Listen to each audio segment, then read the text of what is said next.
Assalamualaikum warahmatullahi wabarakatuh.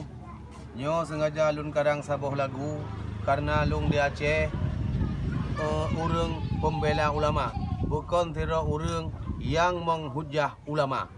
Makanya alun pegot sabuh karangan dalam lagunya. Yang karang lagunya adalah Lun Tuan sendiri. Mana ijuk legop. Olehnya yang hina ulama, teh urang yang hina ulama. Nyo ino tak dengar. Saleh butanya tak kalah niba HP jeneci buka agama Islam jene perle dengan kapi kerja sama alim ulama jihina caci ke abu mudi dendam jihiraya sampai jiwa ternyandaya hamudi lage PKI saboh masa lage PKI saboh masa yang yu terdaya kafe Yahudi kafe Nasrani hana agama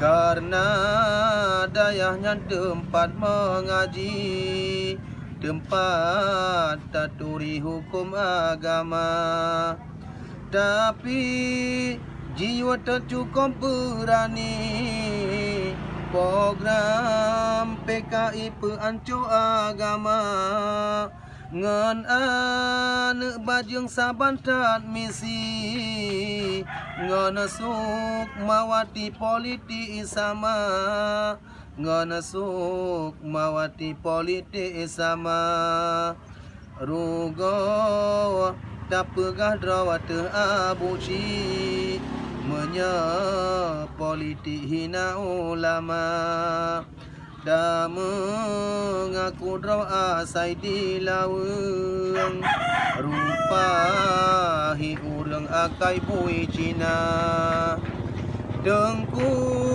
Nurdin cirinya pita caci tumin dah bencinya pita hina menya ulama hanta dengale saban ngan kafe sinan di Kanada saban ngan kafe di Kanada pembela Islam pita benci ke awak FPI pita hina nyandum ke jahe Islam tak benci mebacutan li malam dada dalam lagunya nasihat lonbi ke putra putri dum anak bangsa beda pengaruh isu Yahudi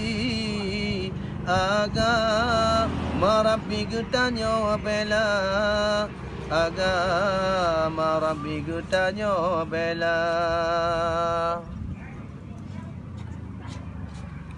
Nyan kesaboh karangan yang kalun karang dang lum tubit lain. Ya ban. Nyo kusuji kamu di Aceh. Nak ulamanya adalah payung kamu be dahina hai kapi haram jadah.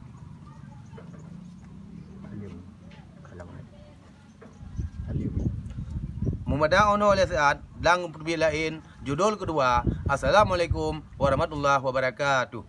Terima kasih Syekh Syah Nisam, semoga lagunya terus buat buci.